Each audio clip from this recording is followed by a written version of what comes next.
بسم الله الرحمن الرحيم.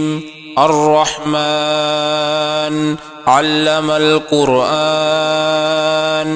خلق الإنسان علمه البيان. الشمس والقمر بحسبان، والنجم والشجر يسجدان. والسماء رفعها ووضع الميزان، ألا تطغوا في الميزان، وأقيموا الوزن بالقسط ولا تخسروا الميزان. والأرض وضعها للأنام، فيها فاكهة والنخل ذات الأكمام، والحب ذو العصف والريحان. فبأي آلاء ربكما تكذبان؟ خلق الإنسان من صلصال كالفخار، وخلق الجان من مارج من نار. فبأي آلاء ربكما تكذبان؟ رب المشرقين ورب المغربين، فبأي آلاء ربكما تكذبان؟ مرج البحرين يلتقيان، بينهما برزخ لا يبغيان. فبأي آلاء ربكما تكذبان؟ يخرج منهما اللؤلؤ والمرجان. فبأي آلاء ربكما تكذبان؟ وله الجوار المنشآت في البحر كالأعلام. فبأي آلاء ربكما تكذبان؟ كل من عليها فان، ويبقى وجه ربك ذو الجلال والإكرام. فبأي آلاء ربكما تكذبان؟ يسأله من في السماوات والأرض، كل يوم هو في شأن. فبأي آلاء ربكما تكذبان؟ سنفرغ لكم أيها الثقلان. فبأي آلاء ربكما تكذبان؟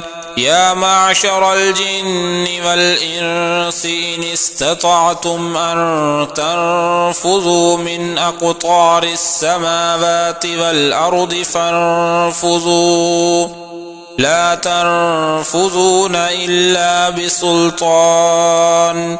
فبأي آلاء ربكما تكذبان؟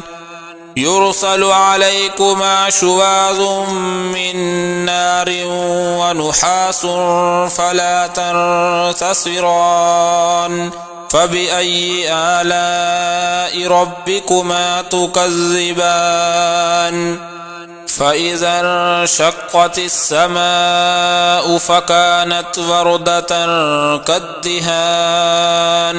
فبأي آلاء ربكما تكذبان؟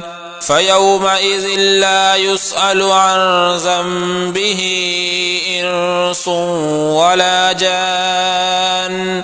فبأي آلاء ربكما تكذبان؟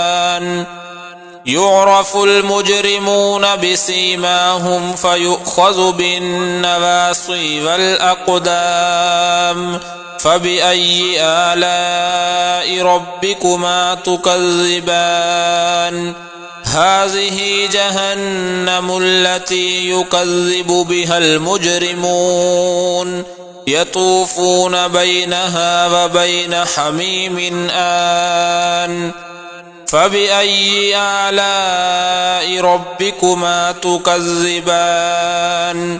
ولمن خاف مقام ربه جنتان، فبأي آلاء ربكما تكذبان ذواتا أفنان فبأي آلاء ربكما تكذبان فيهما عينان تجريان فبأي آلاء ربكما تكذبان فيهما من كل فاكهة زوجان فبأي آلاء ربكما تكذبان متكئين على فرش بطائنها من استبرق وجنى الجنتين دان فبأي آلاء ربكما تكذبان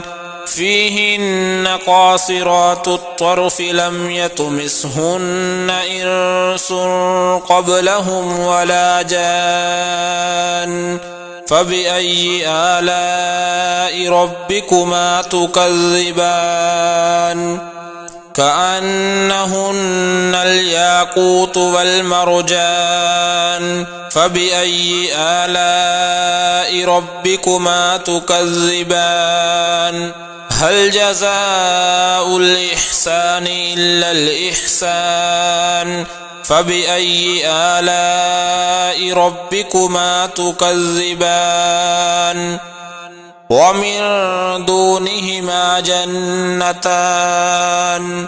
فبأي آلاء ربكما تكذبان مدهامتان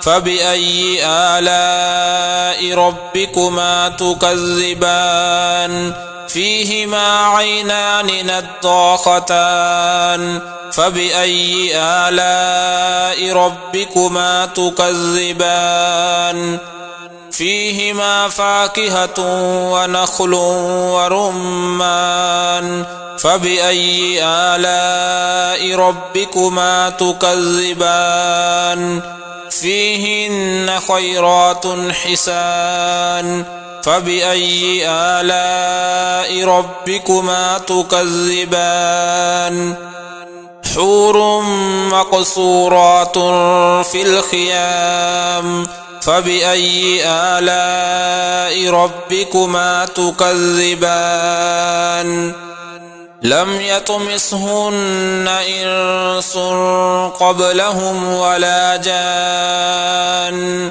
فبأي آلاء ربكما تكذبان متكئين على رفرف خضر وعبقري حسان فبأي آلاء ربكما تكذبان تبارك اسم ربك ذي الجلال والإكرام